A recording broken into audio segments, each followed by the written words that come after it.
This entire military is one cohesive, dedicated force. And the threats to our nations, they don't sleep. They're watching our every move. Iran, Russia, China, North Korea, ISIS, Al-Qaeda. They may be watching this right now. Our military should not be mistaken for a cable news gabfest show. We don't care what you look like. We don't care who you voted for, who you worship, what you worship, who you love. It doesn't matter if your dad left you millions when he died or if you knew who your father was. We have been honed into a machine of lethal moving parts that you would be wise to avoid if you know what's good for you. We will not be intimidated. We will not back down. We don't want war. But if you want war with the United States of America, there's one thing I can promise you, so help me God. Someone else will raise your sons and daughters.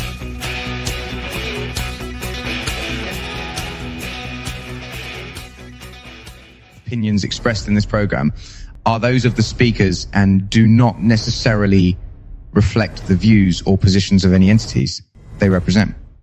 Find us on the web at mbradio.us.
All right, good afternoon and welcome to another episode of Trench Talk, the Farron Dozier Show, Trench Talk US edition, Wednesday.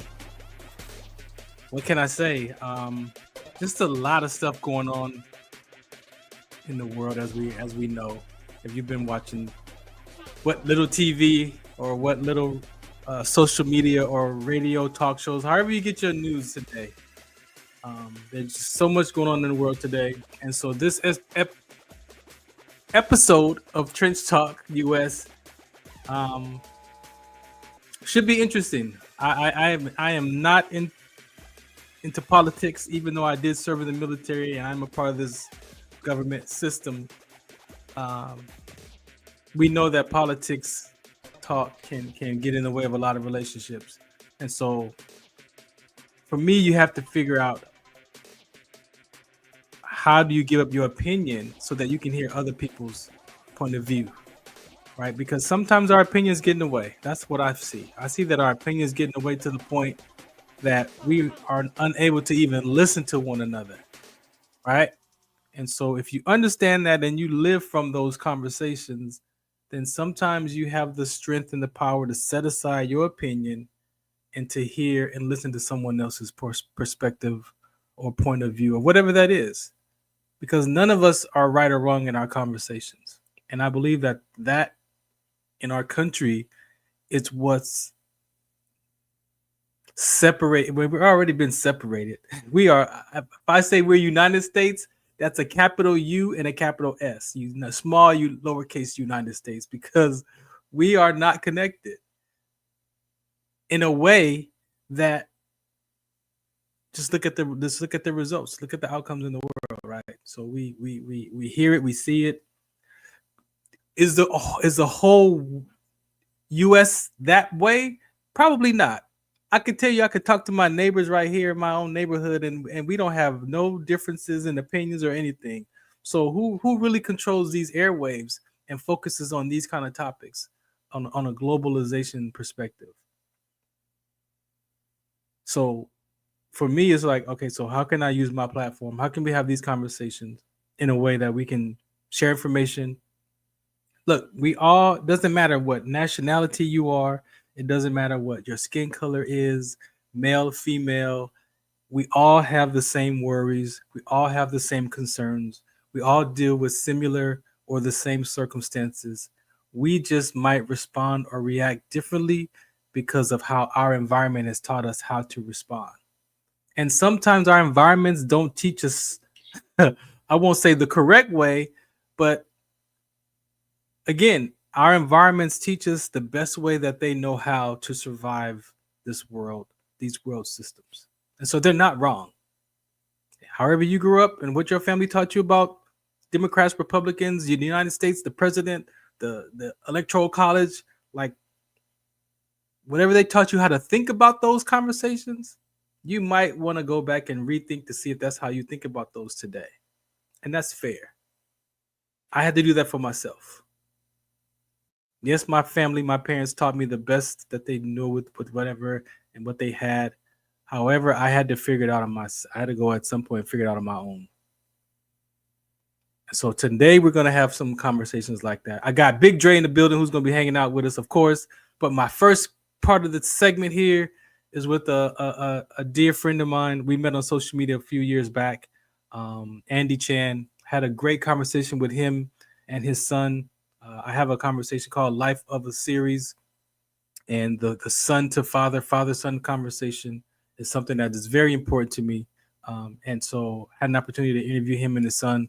And again, great family, great human being. He's in Canada, right? So if you see what's going on in the world today, and President Trump is doing what he's doing with all these different conversations of the world, and I'm gonna say this for myself. You know, the government system, they don't trust themselves. They don't trust themselves anyway, right? Because each system oversees that branch. So President Trump can only do so much. He can only say so much, and maybe he can create these, documents to try and change stuff, but it has to go through a process, right? So I believe that a lot of times I hear people get more upset about what Trump is saying that he's gonna do versus he's accomplished in doing, right? So we can be upset about the rhetoric and the conversation, but there still has to go through a process. And so that's my view, though. And that's how I found my piece of in these systems, because I'm not gonna worry about what the guy's saying. He can submit documents and paperwork all day long, but if another system blocks that, then they can block that. He doesn't have that much power, not from my standpoint. So enough about that. Let me play this public service announcement. I got my guy Andy Chan here who's going to talk about some of the conversations around these United States, capital U or capital S, whichever one you want to say, lowercase u, lowercase s. All right. But this is the Farron Dozier Show, Trench Talk Edition, right here on MBR platforms. Make sure you go to mbradio.us and check out all of the other veteran topics, the veteran shows. This station is giving veterans a voice. I am a veteran myself. And yes, this microphone here has played a huge part of my life the last 14 years of how I found my space and my voice and a passion to have these kind of conversations right here on the Farron Dozier Show. Some of us still carry the burden of battle. It threatens to drown us in our everyday lives. In battle, we had our weapons and combat gear to keep us safe, to keep us confident. But when we returned home, we were not armed with weapons and gear to cope with our own minds. I was lucky to find my combat gear, my mental weapon, and it's called Calmago. Calmago is a drug-free device that allows you to achieve calm in less than 3 minutes in moments of anxiety, stress, anger, panic, or insomnia. Not with medication, but rather by activating the parasympathetic nervous system through breathing regulation and multisensory stimulation. A recent study has shown that Comigo decreases PTSD and anxiety levels in veterans, helping those who are suffering and having a long-lasting effect. Visit Comigo.com to learn how you can get Comigo through the VA or with a special veterans discount code. All right, again, welcome back to the Farron Dozier Show, Trench Talk Edition. Let's get this party started right here. Let me bring Mr. Chan to the... What's happening, sir? Hello, hello. How are you? I'm good. How you doing today? Not too bad, not too bad. Thanks for the invite. Yeah, thanks for hanging out, man. I appreciate you. So, go ahead and ask me the questions, and I'll give you the best answers I can. Yeah, from a very Canadian perspective, by the way. So let's first introduce yourself to the people who are watching, and like I said, we'll get started. Sure. Andy Chan. I've been a financial advisor in Canada for coming up on 19 years now. So it'll be 19 as of this October. I've seen a lot. I'm a big fan of following the money. So recently, I think you saw my post, which was about the BRIC currency as well as cryptocurrency, how that's going to affect us. And it's just a matter of we need to start following the money and understanding that sometimes if we decide to do what's known as great results, but it's short term. It's the same as if you've ever seen a new CEO, and that's what is the issue right now. Donald Trump is coming in and treating America like a business, not a government. And that's the issue, because very short term CEOs in North America and Canada, being part of North America, and even in Mexico, they get paid based on quarterly results. They're not paid on long term, because by the time what they do is going to benefit, they're no longer in office.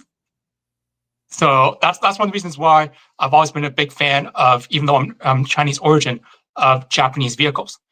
Because Honda and Toyota, the way they design their vehicles, we all know they last longer than the domestic 3 or domestic 2.1, as Chrysler is no longer owned by North America anymore. It's part of Stellantis now, right? Right. So when you follow the money, you understand that short term, this is beneficial, but long term, it's going to be very harmful. By placing tariffs on your closest trading allies. So I posted a few things on here, and if you want to grab them off my page, you'll be able to see that in the past, China's major trading partner was the U.S. At one point in time, and I didn't put the graphic up, but at one point in time, about 80% of all China's trade was the U.S. That's no longer the case. So that's one of the reasons why, from my perspective, in following the money, I don't know Donald Trump, but I know in looking at the numbers why it makes sense to tariff U.S. tariffing Canada and Mexico right away, because we're the biggest trading partners, and it's a deficit. Yeah. So let me ask you this. Let me ask you this before we get a little bit deep in this conversation. When you say, and you kind of pointed out a little bit of it, when you say follow the money, what are you asking people to look at? What are you pointing to when you say follow? Because I do believe that, looking back on a lot of the different presidencies that have been through these terms, the decisions that they make are life. They're like 50-year decisions to unravel. Like, right? So I see when you said the long-term effects and the short-term effects, these long-term effects, we're still dealing with stuff from the 1980s of Ronald Reagan. Right? Yes. You see what I'm saying? So the trickle-down economics that has been proven not to work. The fact that so America had its greatest, absolute best years when the highest marginal tax rate was in the 90 percentile. So what that means is that it was no longer incentive for someone to make $3 million a year, because they would only keep $300,000. All right, and that's not actually the way it works. The way it works with graduated tax systems, that the first amount you're only taxed 15%, then it goes up to 20, then it goes up to 30, and so on as you make more and more and more. It's the idea is that once you make over 250, that's when you actually are paying 90%. They did away with that. That's the whole trickle-down economics. Long term, it's not proven beneficial because you and I, as employees, back in the heyday of this 50s, 60s, and 70s, the typical CEO, when you talk about make America great again, okay, if you want to use that terminology, Yeah. the 50s, 60s, and 70s, CEO's income was at about 50 times the general average worker in their company. Wow. Now it's 1,000 times. Okay. And so instead of spreading the wealth like they used to, now it's all concentrated. Right. And that's, So that's the business mindset that you're pointing to, right? That's that business mindset you're pointing to, right? Yeah, that's the long-term ramifications of trickle-down economics. And what I see is going to happen if we don't write, I can't write because I'm not an American citizen, but if American citizens do not write to their senators, the senators that I listed who are up for re-election in 2026. So we have Democratic senators, John Testa in Montana, Jack Reed in Rhode Island, John Manchin, West Virginia, Sherrod Brown, Tammy Baldwin, Debbie Stabenow in Michigan, right across the river from Ontario here. Right. Bob Casey, that's in Pennsylvania. Those are the Democratic senators. Then you have your Republicans, Susan Collins in Maine, Lindsey Graham in South Carolina, Chuck Grassley in Iowa, Joni Ernst in Iowa as well. I'm not sure which. I must have did a typo. I apologize. Okay. I'm not an American, first of all. So the fact that I even know about this stuff should be impressive. Okay. Exactly. You're good. So here's something that is amazing. My wife, who is American, she does not know that senators get 6-year terms. She does not know that the Senate only 1/3 gets turned over every 2 years. Most people don't know that. Right. But here's the great news. If we really want to impact what's happening, 2026 is only a year from now. If you really want to make an impact, you start writing to all the congressmen, because every single congressman is up for re-election every 2 years. All right. Let's stop doing short-term for long-term. If you look at any decision you make now has long impacts. Right. An example, 1979, China enacted the one-child rule because the population was growing too fast, and they were worried they would not have enough food to feed everyone. Wow. Because they had the Great Famine in 1960, just less than 2 decades ago. Not that long ago. Right. So 19 years before they enacted the one-child rule, they had a Great Famine that millions, tens of millions of people died. So they did a very short-term thing of, hey, only one child. Do you know what the result of that as of today is? What the biggest issue that we have, not that we have, but what China has right now? What is that? The population shortage? No, it's not. There is currently a mismatch of eligible marrying age people. My goodness. There's 35 million more Chinese men than there are women. What? There are 35 million more Chinese men between the ages of 20 to 35 than there are of women the same age. And that's the result of that. But that's 2 generations afterwards, right? Because think about 1979 to now. Yeah. Right? Yeah. Yeah, because 40 years of the generation. So yeah, it's 46 years. So a generation is typically 20 some odd years, right? So that's what happens, that all the kids who were born in the 70s and early 80s, they're not having kids. And if they did have kids, they only had boy kids. And now, because they only have boy kids, right? Male children.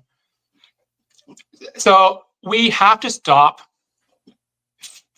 beating each other up, because US and Canada, we have the longest undefended border in the world. We have been friends for decades. Yeah. Okay. Every single time. So 9/11, when 9/11 happened, and all the planes that were supposed to land in New York and connecting flights couldn't land, Canada took in every single plane that needed to land, fed them, housed them, for weeks until they could move.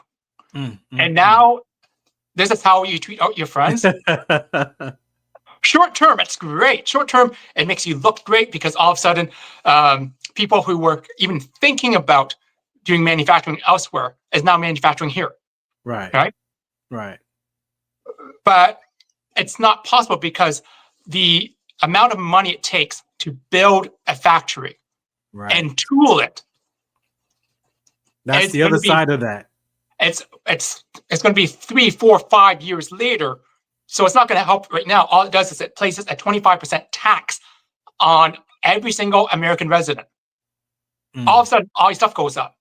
The last time that we had a trade embargo, and they were doing a price on washing machines.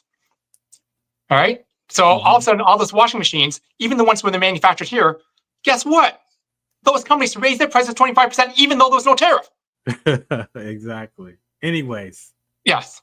So let me ask you this question. Sure. Brazil, Russia, India, and China. Yes. I saw that they're the 4 emerging economies. How do you feel about that relationship? With USA and Canada? With Brazil and Russia and India and China doing what they're doing as far as their economics, the emerging economics for those. I can't blame them because every single time they want to do anything, because the U.S. Treasury after World War II was set as the world currency. Instead of having to trade and you don't know what your dollar is worth or what your currency is worth versus another, right? So instead of a French franc and a English pound having to trade and don't know what it is, they pegged their currency to the American dollar, and then they trade through the American dollar. Every time they did that, the U.S. benefited. That's the whole reason why the euro was created.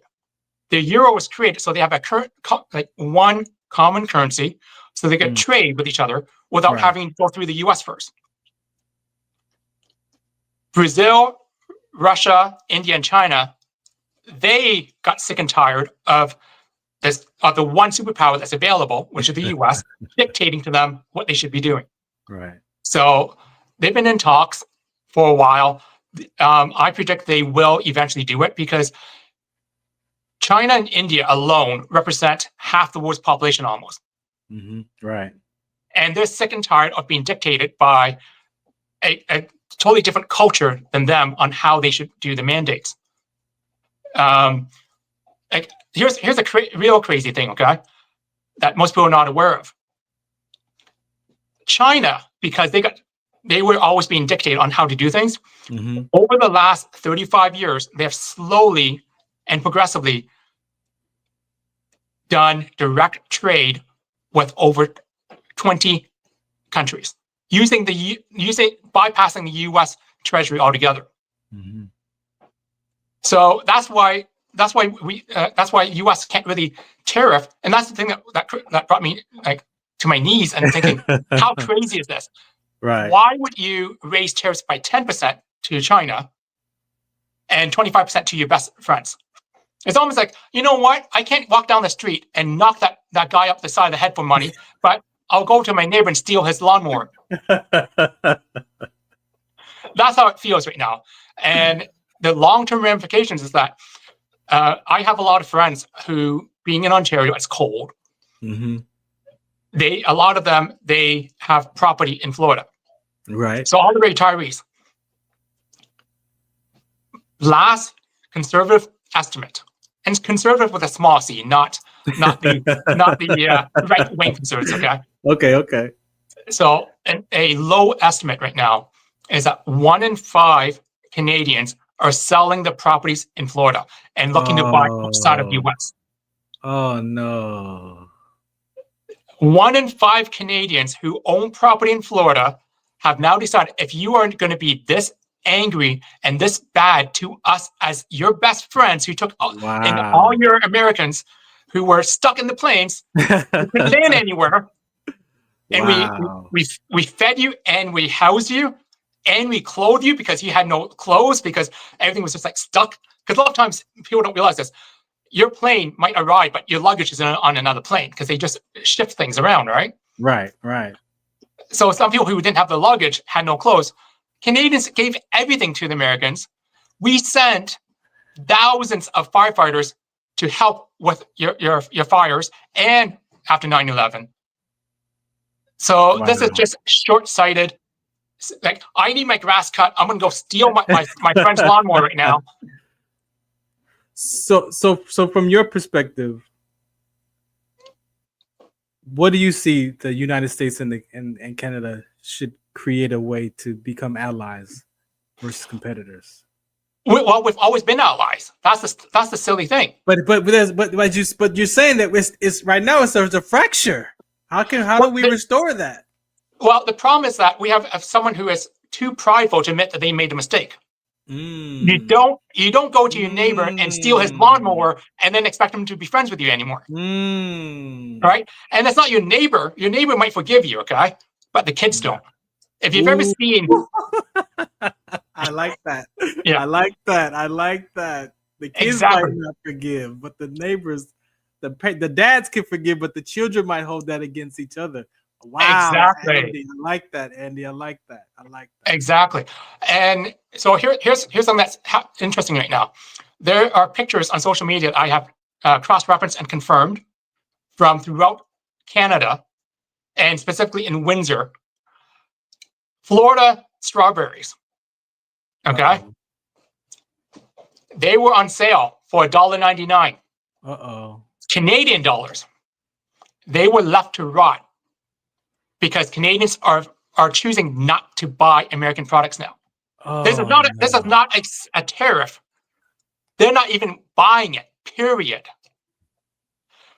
There's a group, this Facebook group right now, listing every single product that is American made versus Canadian made, and people are buying Canadian products only or European products, anything but US. But US product. Wow.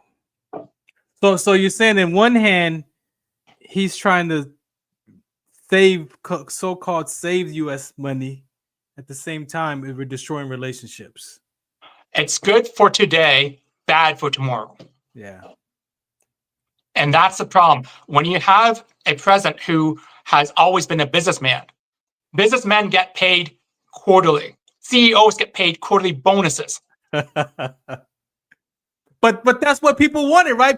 I heard people say that, hey, he's a businessman and that's how we need to run this country as a business.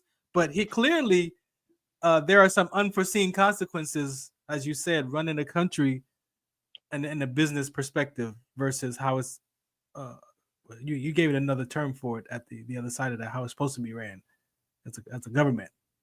Yeah, as a government, yes. Yeah. So, for example, here's something that most Americans I find who are not in healthcare get very upset with me when I say this.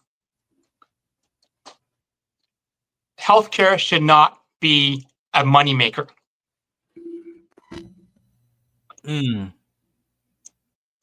Look at how many people you know personally who can't get something done because their dentist, their doctor, their whatever is not in network. There's no such thing in Canada. It's either you have cancer, you get support. You don't have to wait to be in network. Right. But if it's for profit, it doesn't work. We all know about Flint, Michigan, right? Flint, Michigan's water issues. Water. Right? For how many years now? It's still ongoing. How many years now? Yeah. But that's because they treated water our second most valuable resource that we need. You can survive maybe 5-6 days without water. All right. And instead of treating it like a common need that everyone gets access to, they treat it as a profit issue. Yeah. And look what happened. I can see that. So certain things, yes, make it business because it makes sense. But other things, you have to look long-term. There's a reason why when I look at, so the Japanese have something called ikigai. Okay. And they also have something called kaizen. So the kaizen method means improve a little bit every single time instead of trying to do a huge grand slam. Right. Last time I checked, 17 singles is equal to 1 Grand Slam. All right. Either way, it's Baseball. 4 runs. Baseball. Either way, you get 4 runs, right? Either way. Or you can do a great big Grand Slam. It's much more spectacular. Gets Right. a lot more attention, but still only worth 4 runs. You know, before I let you go, Andy, man, I like your points, because I tell, when I do talk politics and about these global systems and these conversations, for me, there is such a psychological warfare that's really, for me, on the back end of that, what you're pointing to, right? And even in the analogy of baseball and Grand Slams and runs, either way, it still counts as 4 runs, either way. Yeah. But do you want this extravagant, 4 runs, or do you want to make it work gradually, process it, that's it's a different experience. That's a different experience. I'll leave you with this, okay? Because I know that you're ex-military, that you're a vet, okay? Let me ask you, what's more effective? A surgical strike with a sniper, all right? 1 bullet, 1 hit, or just bomb the whole town. Either way, you get the result of the one guy you want dead, but there's a lot more collateral damage. Yeah. That's the issue right now. Yeah. We have too much collateral damage, and that collateral damage, the dads might forgive each other, but the kids won't. I like that. Man, I'm gonna say this to you. You said about the Make America Great Again, right? The damage of making America great again goes back to the loss of the Civil War between the North and South. It goes back to the South being a Democratic Party, blue, and then Ronald Reagan coming in and changing them to red. But the mindset never changed. They still have the blue state mindset, which was what? They want power in the state. They want to control everything by the state. And so for me, when Reagan did that and goes to them and says, hey, you should be over here with me because the government's your problem. I'm like, how can you say the government's your problem and you are part of the government? How did people fall for that? Like, how did people fall for that? And here Trump kind of did the same. To me, he spoke to that same fracture when he ran the first time and got everybody riled up. But here's my point. The Republican Party today have the heart of the blue South mindset. Yeah, the blue collar workers. Yeah. Yes. Yeah.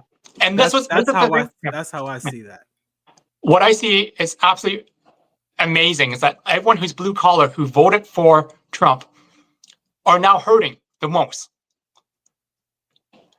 I know that every single person I know who loves alcohol.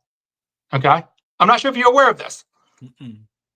Ontario, because of the laws, is the sole wholesaler for any alcohol coming into Ontario. The Ontario government. Wow. They took all alcohol and boxed it up and put it away. Not available for sale. Other provinces have since followed suit. And here's what the scary thing, okay, that most people don't realize. Ontario alone sells $950 million of alcohol from the US every single year. Wow. Of which, here's a real amazing thing. Talking to my friends who own restaurants. Yeah. And my son works in a restaurant.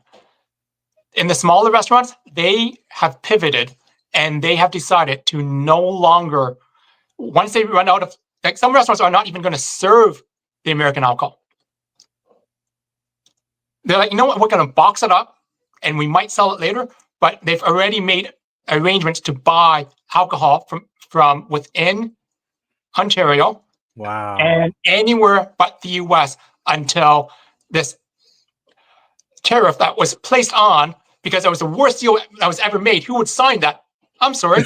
You signed that. You created that. Right. He's like, who signed that?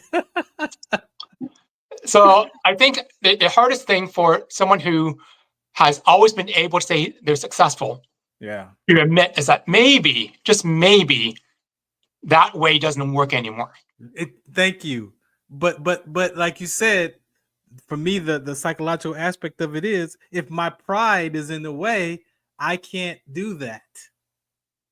And that's why the way that you do that, right? I don't care how prideful you are, but if you have 435 new Congress people all getting screamed at with letters, and that's one thing that people do too much nowadays. They go on Facebook, they go on social media, they complain. Opinions all day. Right. That is very easy to ignore. Mm-hmm. Very, very easy to ignore. You know what's hard to ignore? 100,000 physical pieces of mail mailed to your office. Now that's true. So that's true. Anyone who's listening to this podcast, I implore you, please. I'm going to ask Farron to share my post. I made it public. Are you still there? I'm letting you have the floor. Go ahead. Okay. So I'm employing all my friends and family who are American, and anyone who's American who's watching this. Please go to my post. Farron will share it. There's a list of Republican senators and Democratic senators who are up for re-election in 2026. Every single congressman is up for re-election. Flood their offices with physical mail using your post. It's hard to ignore 100,000 pieces of mail saying, hey, why are we being mean to our friends? Hey, why are we taking our friend's lawnmower and expecting them to be okay with it? That's what needs to happen. That's the only way you can combat that, because I don't care how proudful you are, when you have that many people saying no, it will make a difference. You can decide, hey, I want the short-term gain, and you'll end up with a lot of long-term losses. That's what's happening right now. That's why China is now, they are giving people not just opportunity, they're not just saying, hey, you can have more than one kid. They're giving people money to have kids now. And it's going to be swinging too far. We need to just stay the course, find a way where we can get a little bit better every single year instead of aiming for the Grand Slam. Grand Slams are glorious, they're exciting, but I would rather get a whole bunch of singles that still equal 4 runs. Or a better example is, since most of the people here, I believe, are vets and ex-military, do you want to use a sniper to take out a target, or do you want to drop a nuclear bomb? Either way, the target gets killed, but one way has a lot less collateral damage. And that's my plea to all my American friends and family. And thank you, Andy, man. I appreciate you, man, for hanging out with this. I really appreciate your share and how you framed the conversation for me, man. Like I said, I don't really get into these topics, but when I saw your post, I'm like, let me listen. Like you're in that country, like you see it firsthand. So I'm grateful that you accepted my invitation to come in and share your perspective, bro. I really appreciate you today. You're very welcome. Thank you for the opportunity. And the thing that people have to remember, politics, forget about being right wing, left wing, okay? We're all human. We have more in common with each other than we have different. Thank you. That's my point. Yeah. That's my point. Yeah. Canada and US, Tom Brokaw said it best 15 years ago. Canada has been the US's best friend for decades. Don't take my lawnmower. Knock on the door, ask me to borrow it, though, at least. Exactly. And then fill it with gas, clean it up, and we're good. And but don't just take it from me. All right, Andy, man. Thank you so much for your time. Enjoy, man. Appreciate you. Right. Say hello to your family, too. Thank you. I will. Thanks. Bye now. All right. Bye-bye. All right. You heard it first right here on the Farron Dozier Show, Trench Talk Edition. We dibble and dab in a level of politics that I understand and relate to, but it's always nice to have someone come and share their perspective and hopefully give you some thoughts, right? Like you said in the end, we're not different. I said it in the beginning, we're not different. We have the same worries and concerns and circumstances, and sometimes we just respond to them differently, right? In the best way that we know how to survive those moments in time. But as he said, sometimes we do things. I've made some decisions in my life from 12 years ago, 13 years ago, and today I'm still experiencing the unforeseen consequences of making those decisions. Like, we got to be able to tell the truth to ourselves first.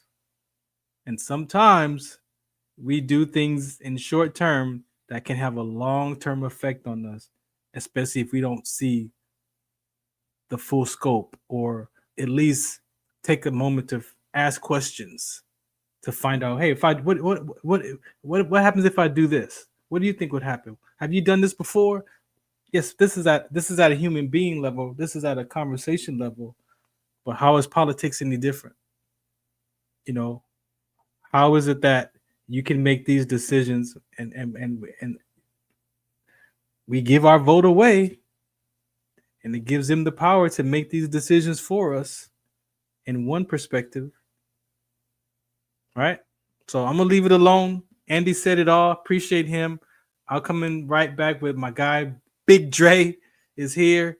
We're gonna get into some more Trench Talk edition. Life Tour Sports, Bags of Canvas. This is might be a little. No, it might not be a little bit more lighter conversation, because we don't play around with it. So right here on the Farron Dozier Show, Trench Talk US, MB Radio, all the platforms we're streaming on, Facebook, the Instagram. Just check it out. Just Google MB Radio. Shout us out. What's the count?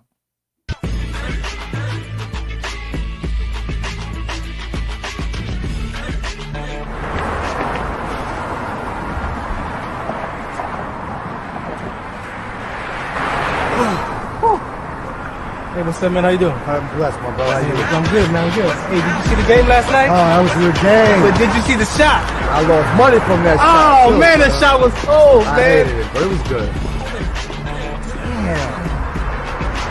What's in those jeans? You really want to know? I do. Exhaustion, muscle spasms, asthmatic issues, unexpected sickle cell trait crises. Damn. Are you serious? When I was young, I found out I had sickle cell trait. My mom's told me, but I ain't have no knowledge of it. But when I got older, I had a child, and the doctor told me my daughter has sickle cell trait. You know the facts that both parents have sickle cell trait? There's a 50% chance the child may have the trait, and 25% chance the child may have the disease. Hey, that's what's the count. Do you know that 2.5 million people in the United States have sickle cell trait, 300 million people globally? I didn't find out I had sickle cell trait until I was in the Army, 10 years. Next thing you know, I had a sickle cell trait exertion site. Sickle cell? I thought that was a black gene or something. Nah, man, the Latin community is number 2. 1 out of 36,000 babies are being born with sickle cell disease. You could be Caucasian, Mediterranean, European. You gotta know your bloodline, man. There is an inherited gene in our community that has been forgotten. The name is sickle cell trait. WDCONSCT, also known as What's the Count, is out to bring awareness, education, and prevention to people all over the globe. Want more information? Call us now at 323-215-5384 or visit www.wdconsct.org.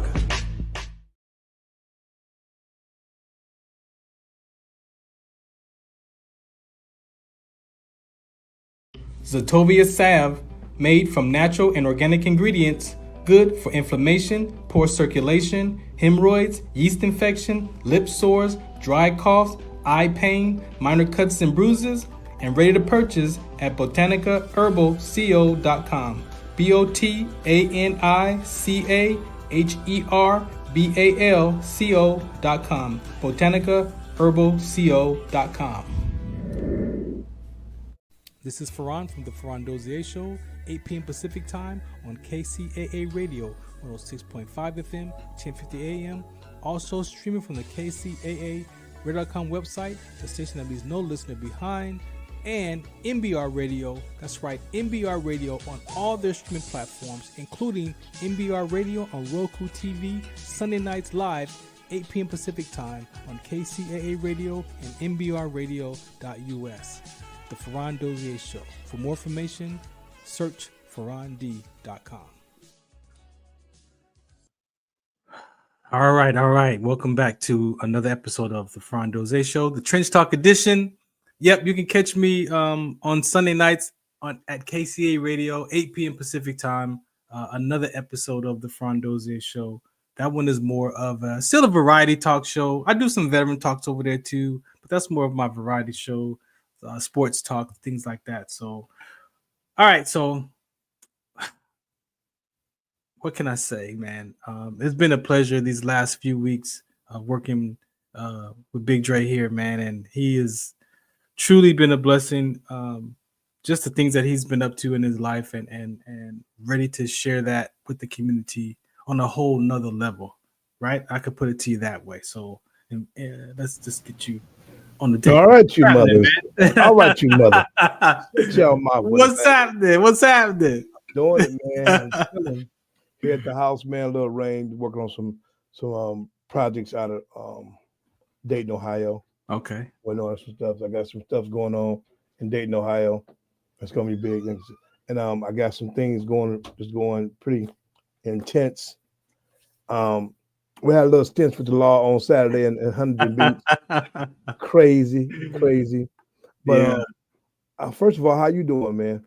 Man, I'm good, man. I'm blessed today, bro. Like I said, this Wednesday is one of my set aside as my radio show day, so we here live. So I'm in it. What do you think about what Andy had to say, man? Do you got anything? Man, that was deep, man. It was, man. And you know what? I always said I have some of my best friends from Canada, and I was a real good friend. I lost a friend almost 15 years now. A couple days ago, Corey Haim. Corey's mom, Judy, is a good friend of mine. I try to stay in touch with her as much as I can. She's been battling some health issues, but Canada was a great place. I went on tour with the Black Eyed Peas. We had a great time there. Got treated like specialty. But it was just, like I said, the president is who he is, man. We can't stop what this man is doing. Keep on talking about, oh my God, he's gonna cut Social Security, he's gonna cut Medicaid, he's gonna do that, he's gonna do that. People, just get your paper. Right. Figure out something. Get up. The ones who need to be on a government assistant, I commend you. People who sleep in their cars, I commend you. I pray for you every night. But these folks got 2 arms, 2 legs, and ain't coughing, ain't spitting up blood, ain't no needles and anything. Why are you on there getting assistance? You taking that money from these vets. So that's now you're on the other side of that conversation. See, that's and then but then we going on in Canada. We putting taffy on that and making it harder for us to even buy the goods we need in America. That's going to really kill our steel industry. And 25% is 20% is a lot. People don't understand what 20% means. So you making 400 million, 20%, you do the math. So now your eggs at $75 a dozen.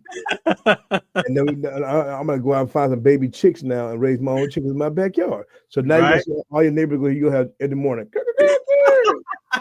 What you gonna hear from now? People will be like, man, everybody gonna have a chicken farm now around here. It's not about fruits and vegetables no more. Now we gotta have our own chicken coops. Oh man, you gonna have your own steel mills.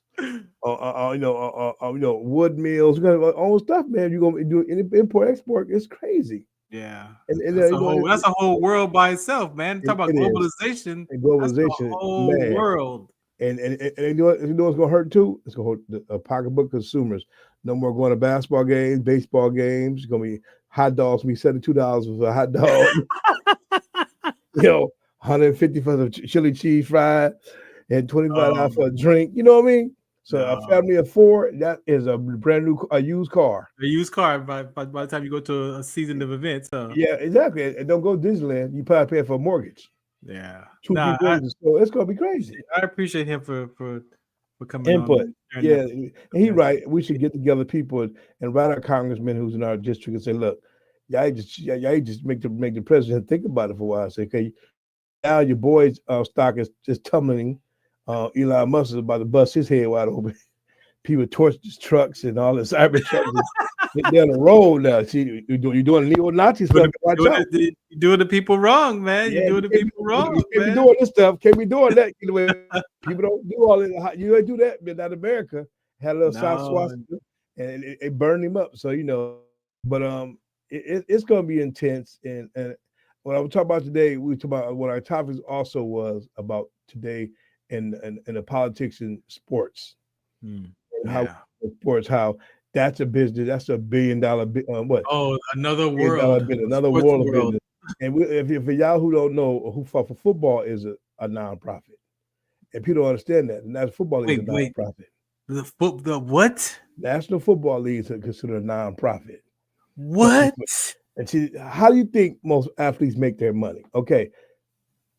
When you're owner of a football team, No wonder. think about it real good. Dallas Cowboys worth what? The franchise team probably worth billions. Same as the Dodgers, Yankees, the Mets, all these teams. And look at it how Shohei Ohtani's contract. Now I'm gonna break it down for y'all people who understand baseball. He got $700 million. He referred $2 million a year. Now, at the end of that 10-year career, he's owed $620 million. See, and it's like, what we do here? He said, But since most of his investors, just the Japanese soda pops, the K-pop stuff, and then pay for most of his salary already, all the endorsements. All the endorsements, huh? He don't need that check. So when he get through, Dodger, he already paid for the Dodgers. Oh my gosh! And he the same don't goes need for the check. Same with the pitcher. His pitcher, they get $300 million too. No problem, because same thing. If in the same country, now they go into Japan to pay, get the Giants over there. That's another probably close to another $300 million to go over there. They probably paying the Dodgers arming and can feed 17 countries to go over there and play 2 games with the Giants over there. So think about it. No way. Now you fast forward to baseball. The basketball. Most team owners ain't worth no $25-30 billion. No. Most of Magic just hit the $1 billion club. But Magic put $500 million into the Dodgers, another probably $300 million into the Commanders. He $800 million strong. He only worth $2 billion. Yeah. Now most of that can be liquid, or it can be most liquid. So out of it, yeah. So now you do all the things you do, all the sponsors that come in, Coca-Cola, Rocket Mortgage. Chime. That's where the money is at. Come on, brother, follow me on this. I got it. Hey, Andy said, "Follow the money, man." So didn't you look at boxing? Now we're gonna break down boxing. Come on, boom, and then I'm gonna say boxing for last. We're gonna talk about NBA. And see, NBA it's called the Negro Basketball Association back in the day. All the brothers didn't take it over. I call it Nepotism Baptist and Association. What I call it now, the Nepotism Baptist Association. All they're doing is a bunch of narcissist owners. These players, you saw the Boogie Cousins interview. Yes, man, that changed. And it changed my whole perspective, like you said, bro. The trial and tribulation we go through, like a service vet. It's like in changing your whole perspective of how you play the game of basketball. Now, what do you think going through LeBron James' mind? Now, I'm not a huge LeBron James fan, but I love LeBron the way his athletic body staying in shape. You can't hate on a man who put $2.7 million into his body to keep it 100% healthy. How you get mad at the man? Then you want to play his head on the son. That's his son. That's his blood. Stephen A. Smith needs to sit his butt down somewhere and stop always doing things. If you have never, ever played a sport of basketball, baseball, football, hockey, whatever, you should have nothing to say but be quiet and be a business. Especially at that level. Thank you. So the same way being a vet.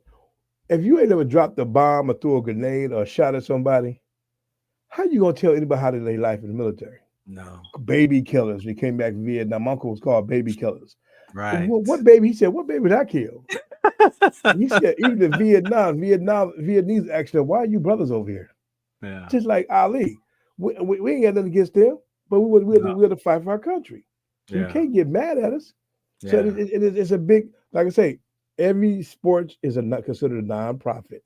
And look at it. Most of them being paid by the endorsements. That's why I say, if you if you was a smart ball player, you ask for, okay, I'll take 3-year deal, $50 million. Now, once Nike gives you that $20 million, or Jumpman give you that $20-30 million, or Body Armor give you the $100 million, Reebok, guess what? Your salary's already paid. Do the math. That's free money. You think Vanessa Bryan, is over there boo-hooing? Kobe's No. body armor, his body armor paid every bill she used to pay off. the body armor, he had a check. I heard for it was like 600, if I might be wrong, between $600 million. She didn't know about. He had stock in that company, and ding dong, Vanessa Bryan, here's a check for $900 million. Huh? Where does money go from? Wow. So she's trying to figure. So all she gotta do is stay sexy, mess with the pool guy or the gardener. The gardener. Or have a boyfriend named You Luther. crazy. You crazy. Anything crazy. and she's set for life. She has the kids taking care. The kids taking care from all the stock from all that and the mama mentality. So people always say some kind of conspiracy in everything we do in every sport we do. I'm like this. I'm a realist. All these guys who get these pod shows, I love the Matt Barnes and Steven Jackson show. They real with it. You're able to read this. I'm a big fan. I look at these ball players. You want to talk about how bad they did. Everybody who played at least 5 years or more and at least put up good numbers deserve to be in the Hall of Fame. That goes for baseball. But Barry Bonds, you can say what you want to say. Barry Bonds was one of the best position home run hitters of all time, next to Hank Aaron, Babe Ruth. It was easier to hit a ball over the fence with Babe Ruth time because the ball wasn't as flamboyant. As the time went on, balls got lighter. So, of course, muscle. But you can't say roids. I use roids. Roids make you hit a baseball fast. I don't know what the people be thinking about. And then you get mad at Pete Rose bet on baseball, but he don't deserve to be in the hall. Right. All of that. Come on, man. They was talking about their legacy, the legacy behind it's his legacy. How good it was. Oh, so he bet on it. Show me, like I say, what did God tell him? Show a man without seeing, casting first stone. That's right. Nope. Show me one person in baseball, basketball, football, and never betted on no game. Yeah. And I'm not gonna say Can't throw no rocks. I'm not gonna say a Tony now. The Tony thing with his interpreter. We both know. If I got an interpreter and I don't realize he took $18 million out of my paying account, the manager should be fired. The accountant should be fired. Everybody should be fired. So you can't say, give that man 10 years in federal penitentiary for him taking my $18 million out. How about this? Shut the hell up. Here's $10 million and go about your business. Okay? We know Tyler's a good baseball player. I can take it from him. Yeah. But Tyler knew about what was going on with the guy betting on baseball. He knew about it. I bet. I know. So don't sit up there. And then we got referees getting paid off to be coaches and we're friends with coaches. I'm trying to tell you, bro. This political world of sports. Yeah, so it's weird. So the situation you went through. Now I want to enlighten everybody about what happened with that. Yeah. So I'm not upset. I'm not even complaining. However, I do own 3 ABA basketball teams, right? And you got a fourth coming next year. That's franchise. There you go. I'm trying to be an owner. There you go. There you go. And so the Inland Empire Hounds in San Bernardino County were number 2, number 5 in the whole ABA at one time, number 10 in the whole ABA. I believe we ended the season at number 10 spot or 11 spot out of the whole ABA league this year, up against the number 1 spot down in San Diego. There were some conversations given to us that there could be a referee down there who's friends with the coach and the owner from some childhood past relationships. Rumors, because I don't know if it's true. So that's why I'm like, whatever. Speculation. Allegedly. They're good old bad word. But to the point that it gave us information to be aware of how the game is going to be officiated down the line. Because now we're playing in the division championship, right? Gotcha. And so we go down there and we play that game. And after the game, we got footage. We reviewed the footage. And there was some calls that if you looked at the film, there was no contact, but there was a foul called. There was no backcourt violation, but there was a backcourt violation called. Bad wrenches. Bodies, IE Hound bodies all over the floor. because we're outsized. But allegedly, I got you. Allegedly, so the last Mhm. stretch of that game, the momentum shifted. Mhm. We was up from 30 something points Mhm. down to the last 9 seconds, Mhm. and our guard, they brought the Mhm. ball up, 9 seconds on the clock. He Mhm. gets it down to 2 seconds, steps back, and And takes knocks the it. three. And knocks it. Takes the 3 and is counted as a 2. We lose by 1. Mm. And so as an owner, it's very disheartening when you Mhm. have information, you have the Mhm. footage, you do what you're told to do, you got to play the game, record the game, submit the footage, and Mhm. then this is the outcome. And Mm. I know they wasn't going to overturn the game. Like I know Mm. that. That Wow. would be a fracture. That would be a fracture on the whole integrity of this league. Yes, it will. However, how do you not know if favoritism is happening? Well, you How definitely do know. you not, You know. right? But with the footage that we have, you can clearly see that these calls were not effective calls. They were not. They were Mhm. not the right calls. Now I tell my players and I tell my teams, if you're dependent on the referee to win a game, you already lost. You already lost your brother. And I hate to say that because But it's in true this fact, in this league, people battle with the refs. We argue with the refs. The only one should be Mhm. dealing with the ref is the coach. all day long, not That's you. it. Not you as a player. But if Mhm. you're dependent on the referee's cause to win a game, whether they're friends or not, Mhm. you still, to me, you're on the downside of that bounce. Wow. So I'm going to the owners meeting this year, like you said, Mhm. as owner of these teams and part owner of 2 other teams. I just got to have some understanding. Somebody's got to give me some insight. Somebody's got to give me some rules across the board on how this league is going to be effective. Yeah. Because I want to have teams in this league, and we're up against. It's bad enough we're up against ourselves On top crashing, of it. our own players crashing out on themselves. Then you got to have stuff like this Mhm. that's possibly the integrity Wow. of a game officiated by people who know each other. Mhm.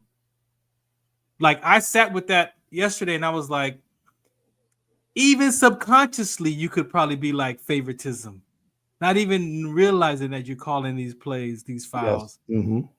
subconsciously. And I'm Wow. like, if you know that as a league, why allow that official to be a part of that game? Amen. Especially in the championship game, especially when you know that you've had some conversations about Mhm. this. Even when we came to protest in the beginning, you should have been like, well, let me find somebody else so he's not even involved. No, you want us to play the game while he's involved Mm. to see if we're correct or not. Wow. And we feel we're correct. But again, as an owner, as it's like I'm not surprised, but it's very disheartening. You're not surprised. When you I'm not surprised, and it's very disheartening because guys are competing. We talked about the chasing the hoop dreams. We talked Mhm. about the identity. Mhm. We're trying to win. We're chasing the championship, and there could be a slight fracture in the of all people. Not the guy on the clock who could slip in extra points, Mhm. but the official himself Mhm. could determine your fate. Mhm. Nah, that's not cool, bro. It's not cool at all. That's So, not cool. see, the whole game of politics of basketball is what we make of it. We do some things, and we don't understand why we elevate ourselves when we do, and that's why sports. The point now, these kids have hoop dreams. For those out there, understand what ABA was. ABA was the first American League basketball. Dr. Mhm. J, Daryl Dr. Dawkins. J. Oh my God, Moses Malone. A lot of people got started fresh out of high school and went over to ABA to get a name for himself and went right into the NBA. And ABA is still relevant with the NBA to help players get that chance to play ball. And for y'all, all you ball players out there who think got skills, man, give your boy a holler. For those who holler, man. You got to sponsor team. You know, even some retired ball players who played for like 2 or 3 years just want to go out there and keep them legs fresh, stay young, get in the game. You know, and it's a shame that I played ball. Baseball was like I got discovered. Ken Griffey Sr. was out in Vegas doing some stuff, and 1990, it was like 92, and you know, and he was up there. He was managing the San Bernardino Spirit at the time. Was the Mariners. Okay. And I was in a softball team, you know, underhand fast pitch league called the Hot Doggers. We was undefeated, and I had a ACL injury and also a pain in the hell, a nagging hamstring. Hit 3 home runs that game and 2 doubles. They were like, "How can a man be in that much pain hitting monster balls like that?" And them balls are coming 60, 70 miles an hour underhand fast pitch. Yeah, I'm destroying them. He said, my friend said, "Man, I guess why don't you meet man Ken Griffey?" I'm a huge Ken Griffey Jr. fan. My whole room was pasted on the wall with Griffey stuff. Meeting Father the Legend, man. And so I got a chance to go try for the Mariners, man, and not in the 90s and made the first 2 cuts and got a chance to the big. And I'm telling you, man, my league contract, you signed $1 million, $2 million contract. Yeah. But you should earn that. If you ain't got no skills, you can't be complaining about trying to go hold out. The biggest, to me, default right now is Juan Soto. He got more than Ohtani, $765 million with the New York Mets. You see that game against he had a preseason game. They hit a ball to a routine fly ball. Most kids would catch. And he made the catch of the day. Missed it by, I don't know how he missed it. And it's all over the internet. He catch how I catch. $765 million worth of catching. People like, wow. How I catch. Okay, so he went, he complained about the Yankees, went over to the he played about the San Diego Padres, went over to the Yankees, and then so everybody's gunning for the Dodgers this year. I'm not really a huge Dodger fan where I used to be back in the day, but I love LA got squads, and the Lakers are trying to rebuild, and they're going to have to rebuild behind. They gotta get one more big man behind Luch. They're gonna have to. Yeah, because you still got to win the game against the Boston. They lost to Harvard against Boston. You still got to go when the East is in the house. Oh my God, danger! more physical play. See, LA West Coast like I'll break my nail. I got to be out for 7 days. Right. I break my I got a big toe hurting. I know who you talking about. And the East man broke fingers. He put it back in place. But number 24, rest his soul. He dislocated the finger and he wouldn't put it back in place anymore. Yeah. And then your boy Riley Lott broke his finger, put it back, and still played the game against the 49ers. So them was real Amazon men who was masters of men who played ball. They didn't hurt the nail, and I'm out for 6 weeks for the nail hurt. Yeah. It's a different. The difference is you run down the court, and the problem is they forgot the love of the game. Yeah. Like Shaq say, when you love the game, that's how you do it. Charles Barkley won 1 ring, but he's still a Hall of Famer. He had a hell of a career. Yeah. You gotta give it to him. He had a hell of a career. You know, Clyde the Glide, yeah. He had a hell of a career. You can't hold that against him. And the most phenomenal best dunker next to Dominic Wilkins, Vince Carter. But that's what Cousins was saying in that conversation. He's like, you could be a great player on one team and then get moved and not by choice to another team and become trash on paper. Big time. Because of the team. 3 rings. He got 3 rings. Bro, Robert Ory got. People don't really. We don't talk about his rings, do we? He got 5, over 5. And if you look up like, well, is he in the hall yet? Yeah. Exactly. Politics. It's like who's the best all time? Hands down, 50,000 points scored, LeBron James. You can't compare the 90s to the 2000s right now. No, you can't. Jordan had 102 fevers, still played, hit 40 points in the game. Every generation has their guy, and we should just leave it at that. He's the one. Every generation has their guy. He's one. Him and Kobe, to me, they both own that together. Yeah. generation. Not just LeBron hit 50,000. You keep forgetting people. He had 4-year head start over Kareem Abdul-Jabbar. Kareem had to do 4 years at UCLA before he went to the pros, people. So LeBron should have broke that record. He had a 4-year head start. And I think you should not let them kids go out of 2 years out of high school and go to pros. They should at least let you make it do 2 years of college and then come out, because that's the problem. Yeah. They come out to the streets of money. When you come from the streets and you get a $50 million deal, woo! You know what happened with the streets with it. I'm getting all the Gucci pants, shoes, underwear. We talk about financial literacy, all right, huh? Yeah. So, I thank God for it, man. But like I say, it's an honor to be on the show. And for those who don't understand, we have a show on Sunday nights. It's Bags to Canvas. Bags to Canvas. And we doing the address. I got the address now of the grand opening of the Hammer and Nails. Oh, man. 121 West Olympic Boulevard in the city of Santa Monica. And we're going to get the facials.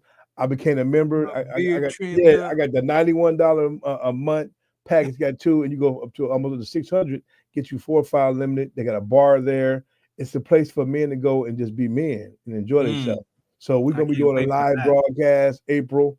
Shout out to my boy Fez, Russell, the CEO of Hammer Nails. He owns 2 locations. It's a franchise. If you interested, talk to him and they come out. All my celebrity friends watching this, come on out, man. Rock the carpet. You get down, sit down with me and my boy, Mr. Dozier, and talk about sports, boxing, everything.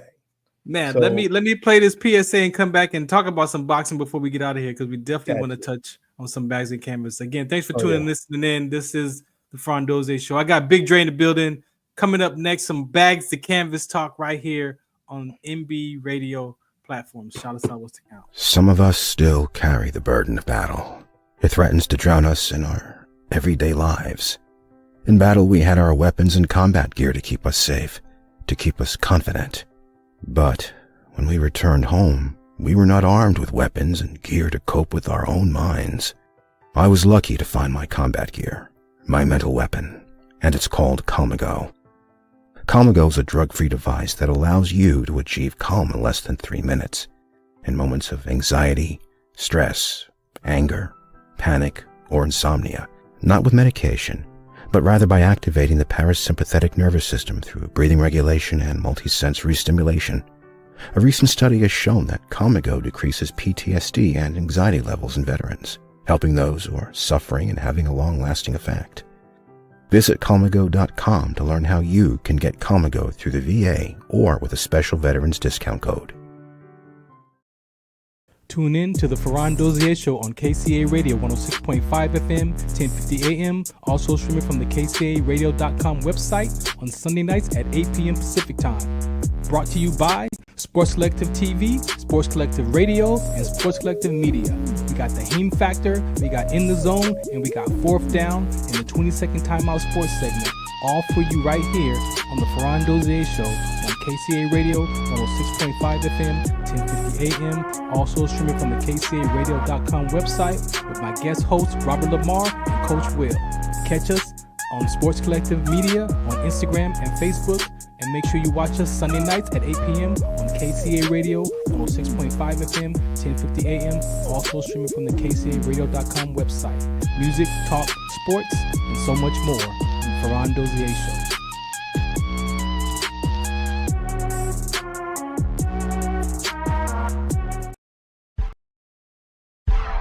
I just wanna breathe his name, my God.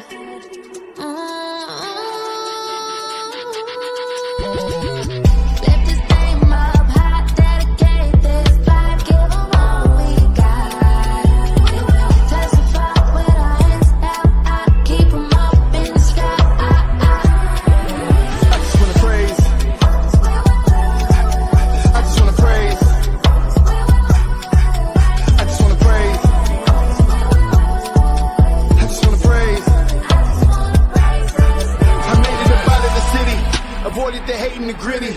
Me and my little brother, my lovely mother tried to make it easy, but we was some knuckles though. We used to let them knuckles throw.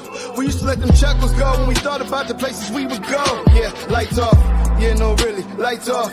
Yeah, no money. Lights off. Under the candlelight. All right, welcome back to the Farron Dozier Show on MB Radio. I want to say this before I bring Big Dre back. I appreciate MB Radio for allowing me to have this military talk show on their platform. I interviewed with them probably about 2021 on the show. I forgot how I even found the platform, and had a great episode. And they offered me to come here and have my platform and have my show. And I have quite a few, as you saw in the commercials. I have quite a few talk shows, and I have basketball teams. I have a nonprofit for sickle cell trait awareness. I'm working with EQ Athletics to teach emotional intelligence and hydration and sickle cell trait talks to middle school students and elementary school students. I work with Caldwell Williams on the LBI Solutions as his curricular trainer. I speak at church. I speak at my cousin's church for Youth Sunday. Yeah, if you look in my life from the outside in, you would say, man, that dude is busy.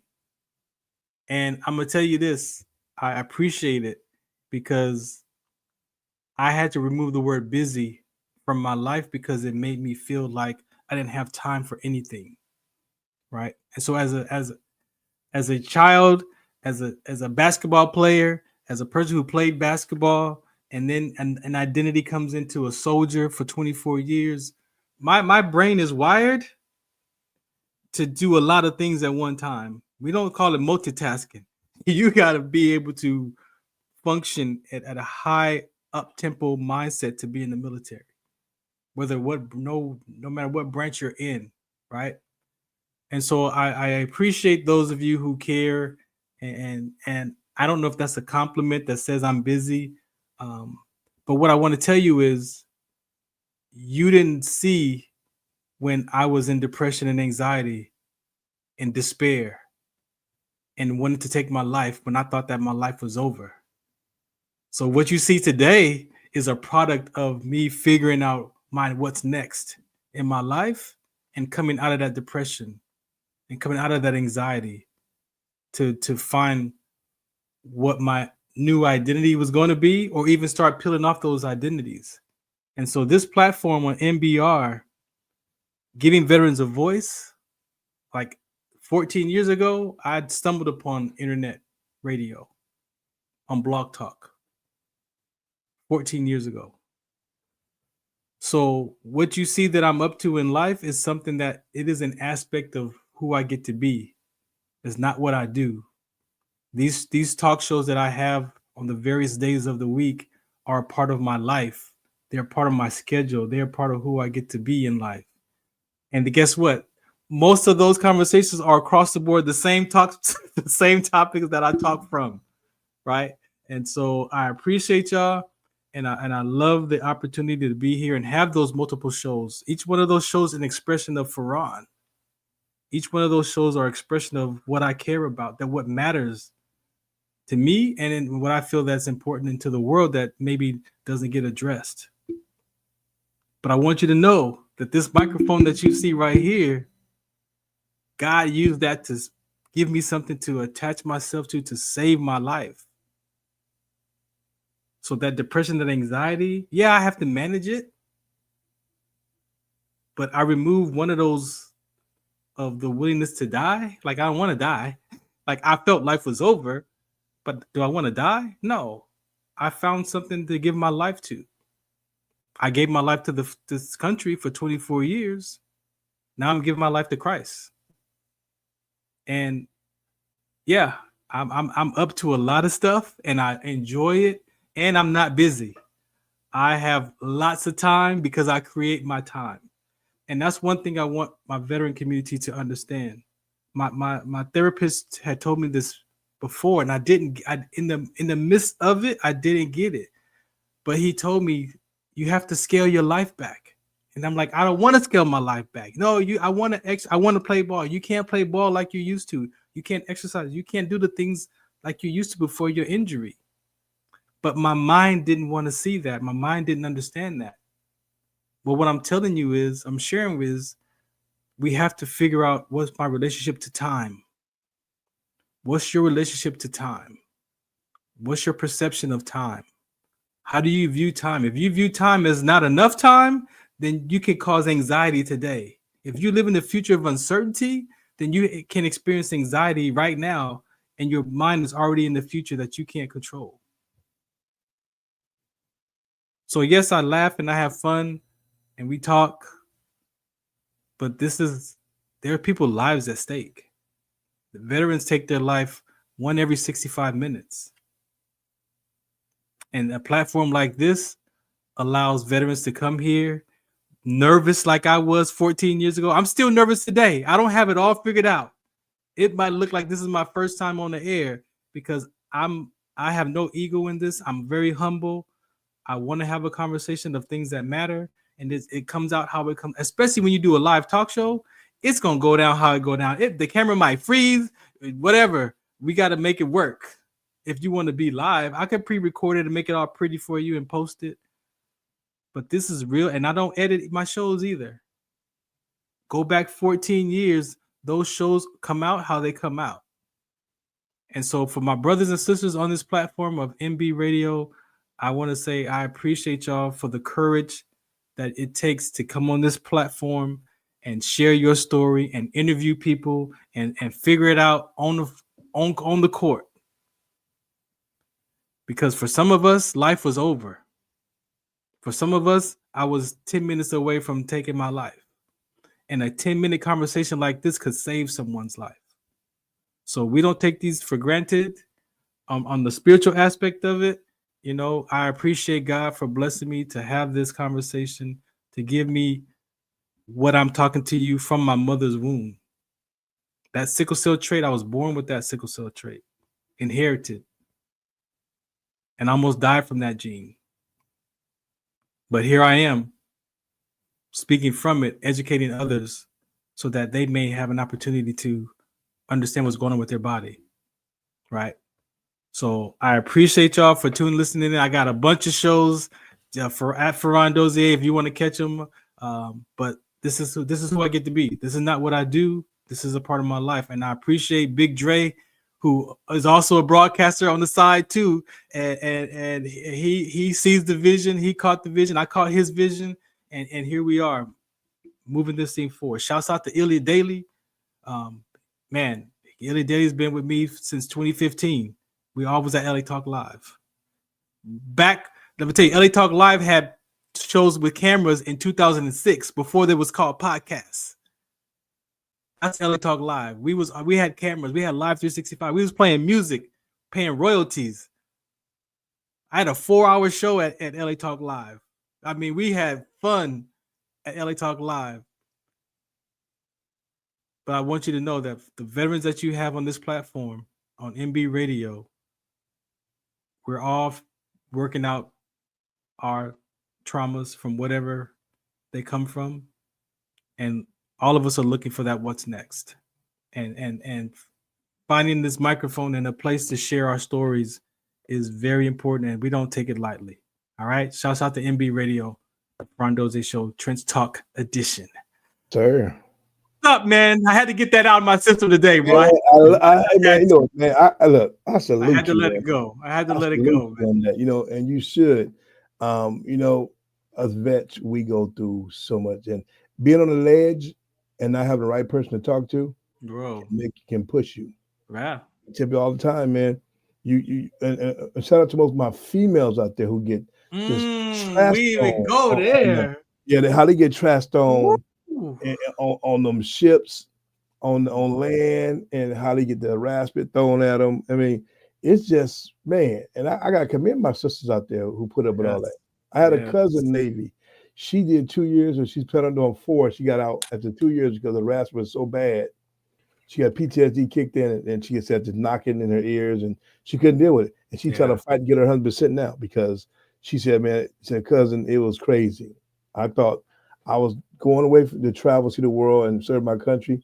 It turned into a brothel house almost. Yeah. And it's so important for us to make sure that the women veterans are acknowledged, because I have female friends, veteran females, that don't feel like they deserve or earn their ratings. They won't even go apply for their benefits because they don't feel like they earned that. I'm like, no, you served, you earned. You get it. Yeah, You get get it, it man. and go apply I for it. get This is very important. It's very important. So, we shout out to that, and we want to salute all our brothers and sisters out there fighting for us to protect our rights as humans to vote, to sit up here and talk to you every day.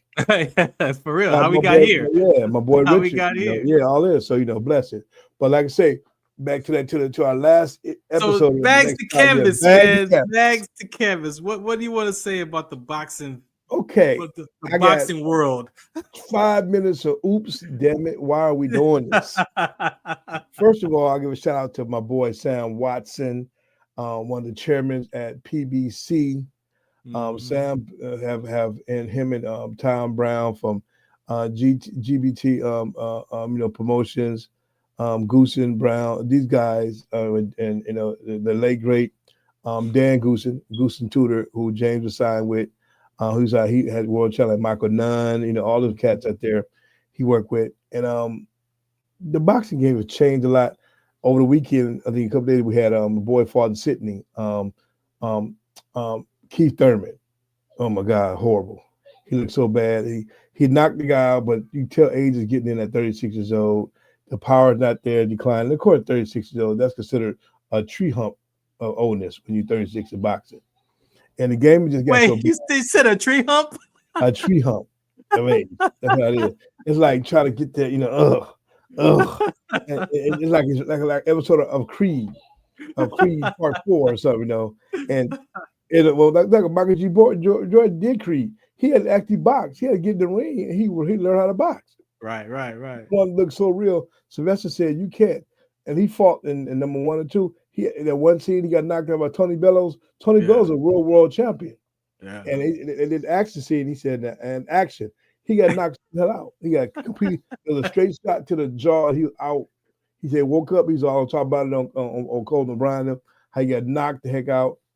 And it's just a slide total. This is, if you're going to make it thing look real, got to be real. Got to be real. And boxing then turned into like a circus because no one want to fight nobody. Oh, that's the problem. That part. That part. They don't want to fight nobody. Hell, the women boxing get better ratings than men's now. It's better when you got T-Rex, my girl, Carissa Shields, Angela Bogart, Alicia Bogart. Them two been talking crap to each other, but she don't want to go up to her weight class, and she don't want to come down her weight because you can't. When you're a big girl or a big guy, it's hard to come back down in weight because dehydration is not good for the body. It's not good for the kidneys. None of that. So the guy can say, I'm outgrowing my weight class. They go up a weight class. And every 6 to 7 pounds the next weight class. 147, 154 middleweight. 147 welterweight. 140 is light welterweight. So 8 pounds goes up.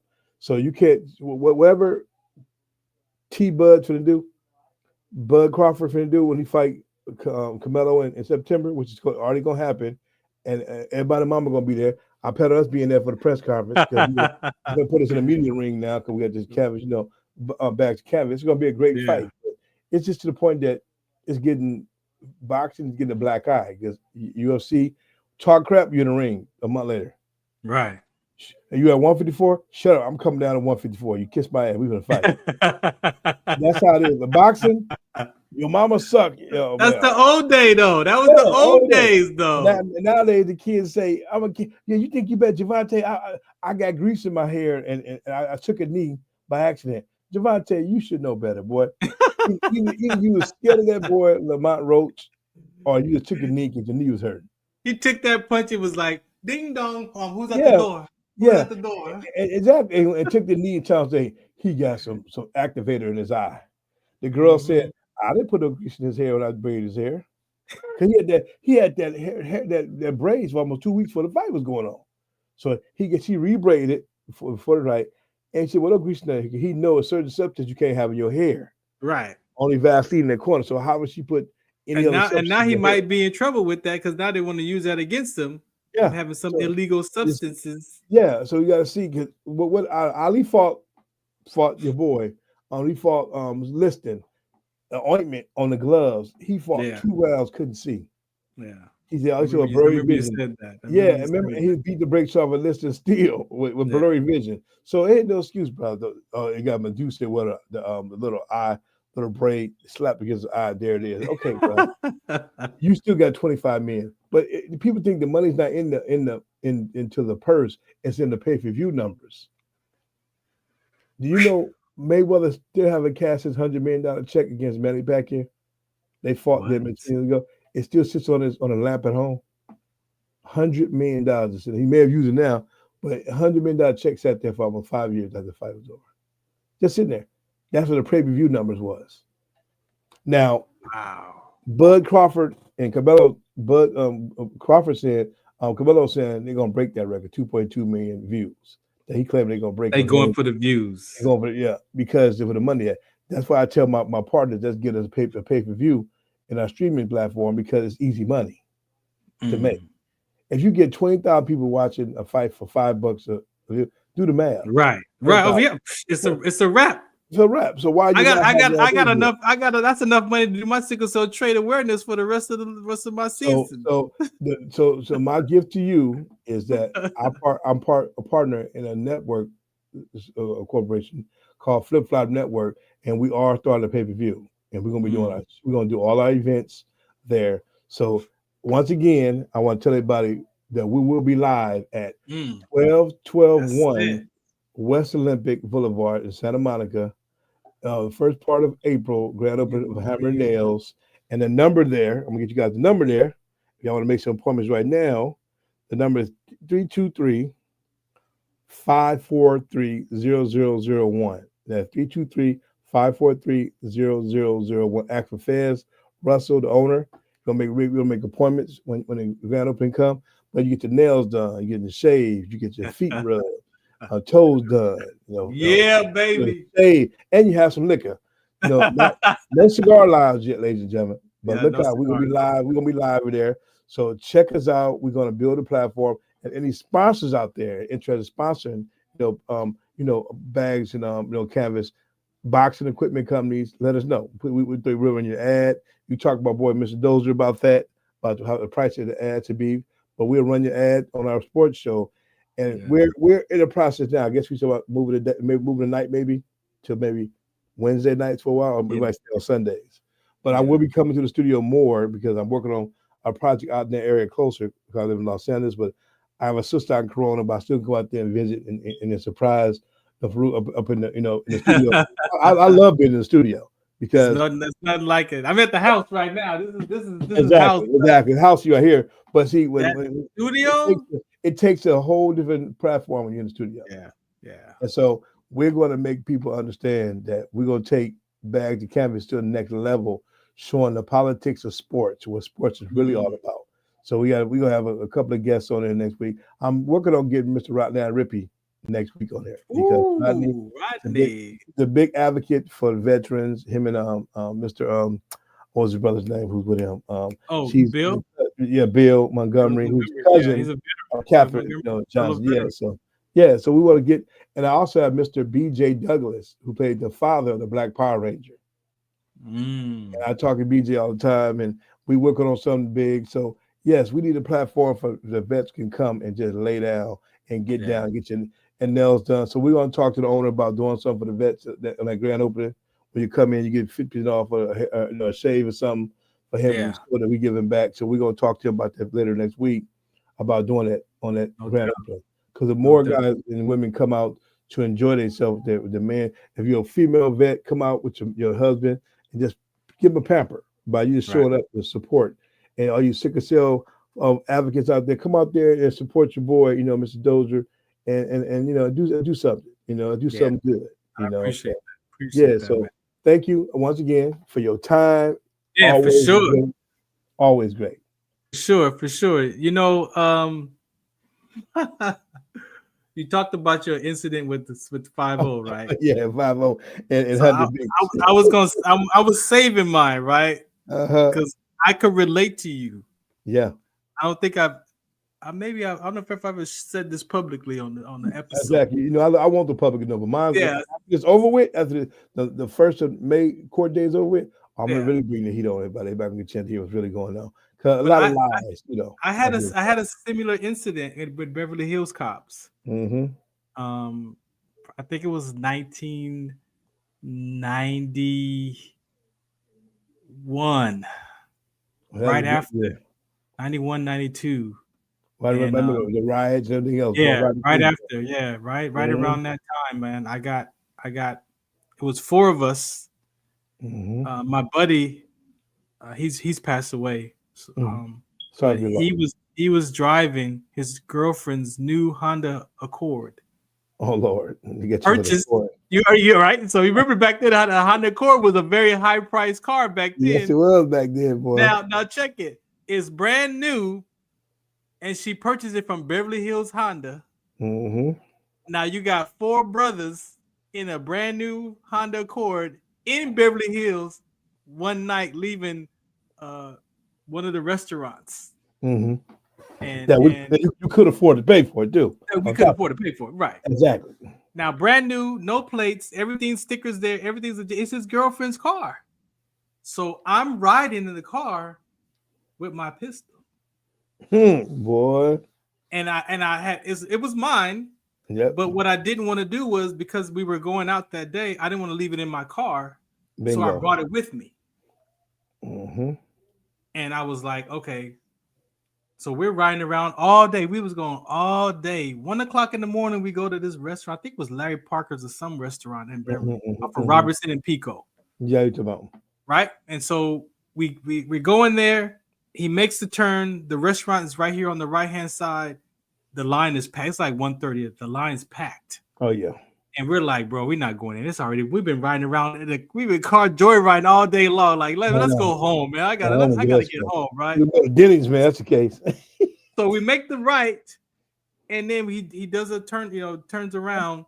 And as we get to the intersection, there's a canine car at the light. Not the dog.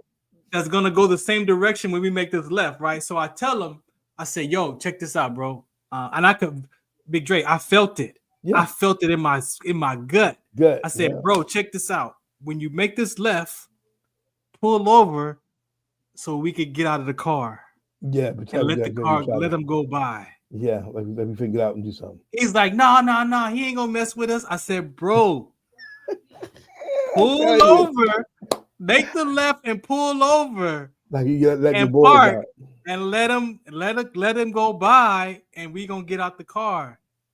Man, Big Dre, he didn't do it, Big Dre. Here come that red and blue lights. He made the left, Big Dre, and I'm in the car like, you gotta be kidding me, bro. And so the cop car comes up next to us. He backs off, comes up again, backs off, gets behind us. Yep, like the Air Force, like the F-15s do. got behind us, and I'm like, all right, and my heart was like, it's about y'all about to get stopped. Man, you stopped. So I took the pistol and I threw it under the floor. Got to. And I was like, you know what? I told myself, I said, he gonna have to find it on his own. Because I ain't saying nothing, right? Soon as we got to the light to make the right to go down Robertson, man. Whoop! Yep. He turned the lights on, bro. Now we sitting there. And like you said with yours, like 6 cars came. Like 6 cars. For those who understand, Beverly Hills only has a 1.7 mile radius to patrol. That's it, ladies and gentlemen. I know for a fact they 6 cars. So I'm in the back seat behind the passenger. My buddy's driving. My buddy's in the front, and a buddy here. Now Stan next to me got a hat on backwards with the chronic leaf on the back of it. Man. So you hear people say 4 blacks in a vehicle driving. Bro, that was us that night, bro. He pulled us over, pulled us out the car. Long story short, he finds on a curb, bro. And so I knew after he went to the front with his flashlight, he came back. He kept asking us, whose car is this? We like, bro, it's my buddy's car. It's his girlfriend's car. Like, my car is in front of their apartment. Like, what's the problem? Do she know you in the car? Whose car is this? He asking all of us, bro. Yeah. So after he goes to the back seat where I was sitting, he's got the flashlight back there looking around. And I was like, you know what? He gonna find it. Mhm. So I reached in my wallet and I put up my receipt that I had purchased a pistol with because it was mine. Oh yeah. He comes up, man, with his pinky finger, like, whose does this belong to? Here's my receipt, brother. It's mine. I was like, that's mine. So they grab me, they handcuff us, click, click, click, click. He stands me up and says, "Oh yeah, we got a call that somebody was brandishing a firearm." I was like, "Bro, you gotta be kidding me." The victim of a oops, I told the truth.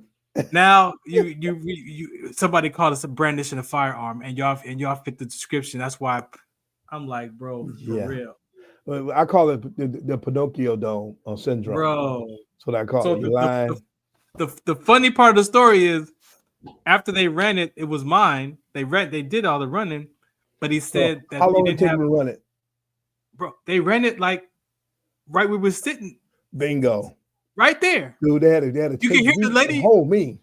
The lady came over the air like registered to Farron, serial number 24976, and I'm Thank like, you. oh, I'm good. Like I told you, bro. He says, "Well, I got two things to tell you." I'm like, "What's that?" He says, "Well, the pistol is yours. However, we have to take you to the station." I'm like, "Why?" Because the computer's down, and we don't know if you have any warrants. I said, "Bro, I'm in the service, bro. I can't be in the military with no warrants. What are you talking about?" Hold on. Stop right there now. Okay. Did the woman just come back on the computer and said that your gun was legit? So the computer was up when she ran you the first time. What did he talk about? And there was no clip. He says, "Where's the magazine at?" I said, "I told you the magazine is in my car, which is in front of their apartment. This is his girlfriend's car. Yep. Like I don't have the clip on me. It's in my car. We can go to my car right now. And you can look in the glove box and see the clip." And other folks out there, I'm a member of ASSCA, that considered weapon company. I'm just became a member of. By law, if the hairpin is not in the gun, it's not considered a firearm. See, the hairpin pin not there because you can't fire it without the pin. The firing pin. Firing pin. So people understand that. So it right there. That's so you're like, well, how can you fire it? No fire pin in it. If you guys saw the shooter, that's what it's all about. You just I didn't have the magazine. I didn't have the magazine. The magazine I had was my fully loaded. My was fully loaded. That's why it got me with CCW permit. They got me for misdemeanors. So that's why I went in and applied for my CCW again. So the time I see the judge can say, well, I'm in the process now. I'm running for city council. I'm gonna get my CCW, Your Honor. Right. That's what I'm gonna let them know. Period. Big Dre. That by the time I got to the station, first of all, when they put me in the car, the dude put me in the front seat. Yeah. Right? He put me in the front. I'm like, why you put me in the front? He's like, man, look. He's like, you're a veteran, bro. He's like, the computer's down. We can't do the background check on you. So I gotta take you in. So I was like, man, this is Beverly Hills. I'm like, where's Eddie Murphy at, bro? Like, where's Eddie Murphy? Like Beverly Hills Cop. Get thrown through a window. Where's Beverly Hills Cop? Like, where's Eddie? So we go to the station, man. They book me, they bring me in. Yep. And they come back and say, well, we don't know. The computer could come up in 10 minutes or tomorrow morning. We don't know. I'm like, bro, for real. So long story short, what about the other boys? So check it. This is what's crazy. Appreciate that. My buddy has a blade. Like the handle is this long. The blade is this long. He got a machete. He got a machete in between the armrest and his seat. They didn't worry about that. They saw the pistol. They saw the pistol, bro. That's that gun. They wait for me in the lobby at the police station, bro. Mm-hmm. Till I think I got out at about 3:00 in the morning. By the time they came back and said, you know what, the computer is still down. We gotta let you go. We're gonna let you go, but if you come up with a warrant, we're gonna come pick you up in the morning. I said, ma'am, I'm in the service. I'm in the military. I can't be in the service. No, I don't have no warrants. Hold on. Did you just say she gave her a proprietary note? You're gonna be there waiting for her. She said if you come up with a warrant, we're gonna come back and pick you up. But since the computer's still down at 3 in the morning, I'm gonna let you go. I would have said, But- catch me if you can. That makes no entire Bro. 100% sense right there. Man. Let me tell you. So let me end the story. I go home 6 months later. I get a phone call from a detective that says, you can come and pick up your pistol. I'm like, I'm like, I thought y'all destroyed it. He's like, nope. We investigated. There was no clip. So, and the way that the officers handled it, there was no reason for them to take you. So they gave me my pistol back. And I would have, that's why I'm trying to figure out why they did that to me, help me. I'm thinking they're gonna take it and destroy it. No, they called me and had it in an envelope at the station and said, you can come and pick up your pistol. But that was then. You know what it is now? Yeah, you know what it is now?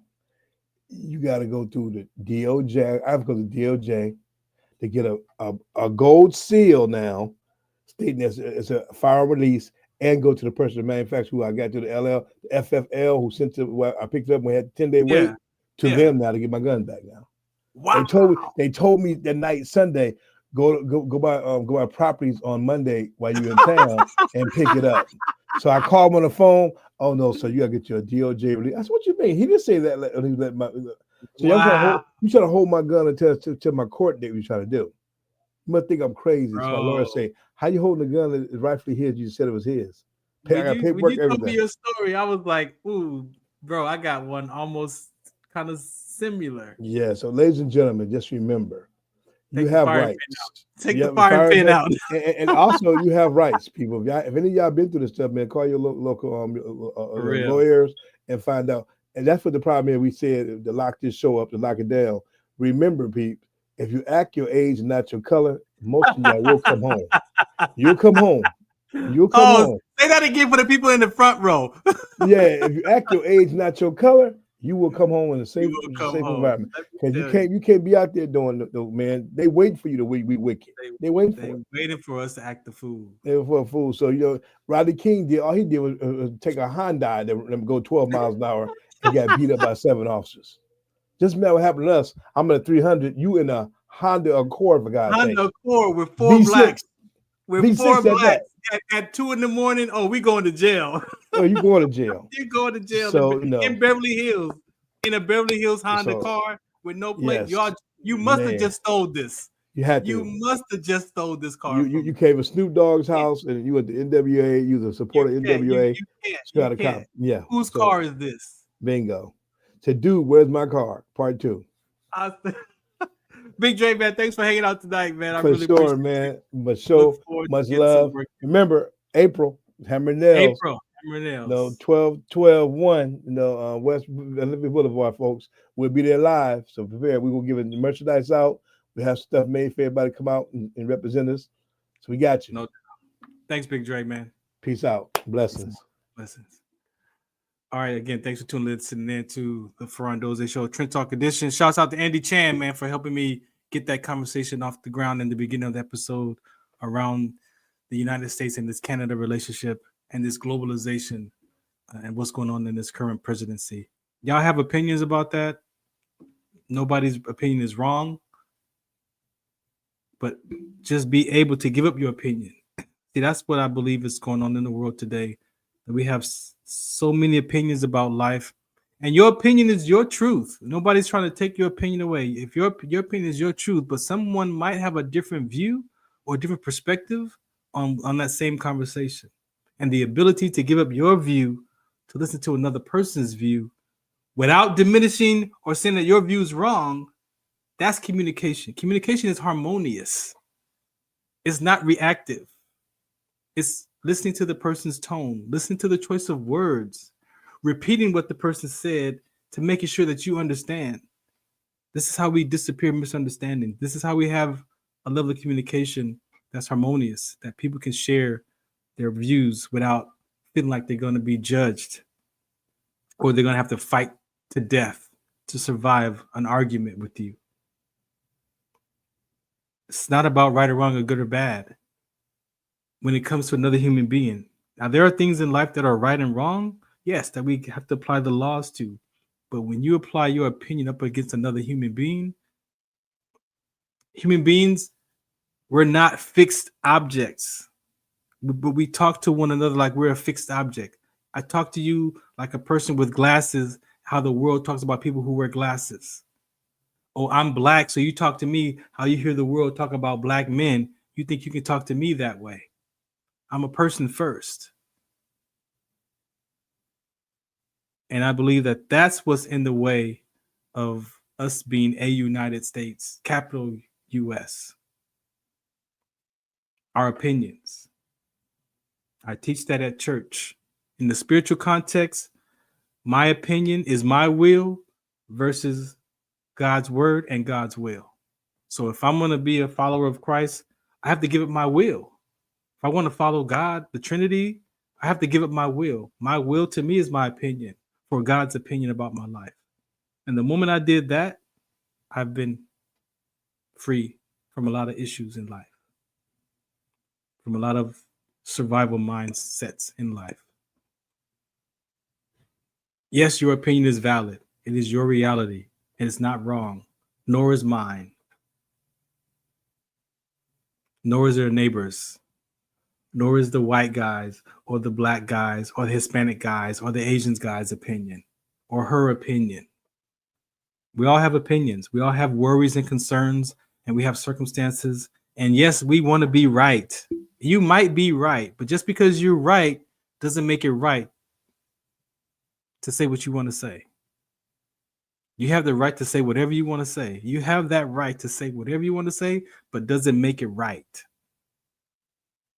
We talk about humility, compassion, empathy, all those conversations that might get in the way because your opinion is in the way. Not you as a person, but your opinion. Check your opinions. You're not going to lose a discussion because our opinions don't match. I'm not going to make you wrong because you don't agree with my opinion. I used to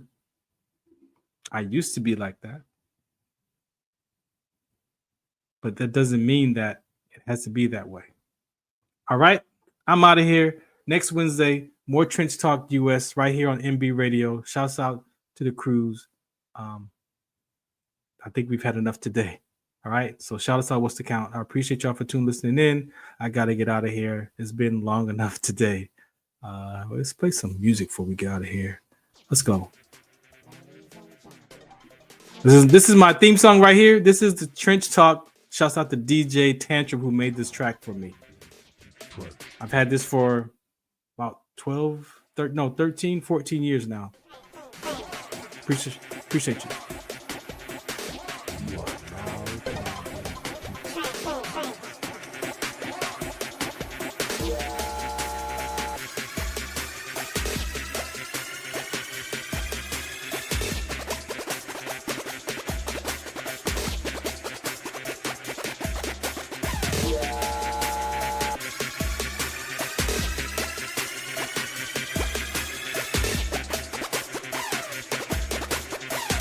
This is my favorite part right here.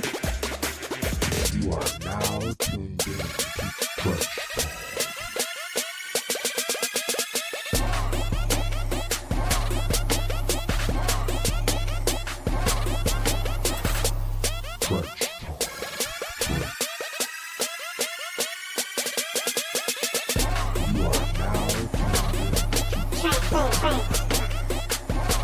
to Ladies and gentlemen, thank you for tuning in to Military Broadcast Radio. As we wrap up today's show, we want to remind you that the podcast of today's episode will be available right after we go off the air. So if you missed any part of the show or want to listen again, be sure to check it out. And remember, we're here to support and honor our veterans.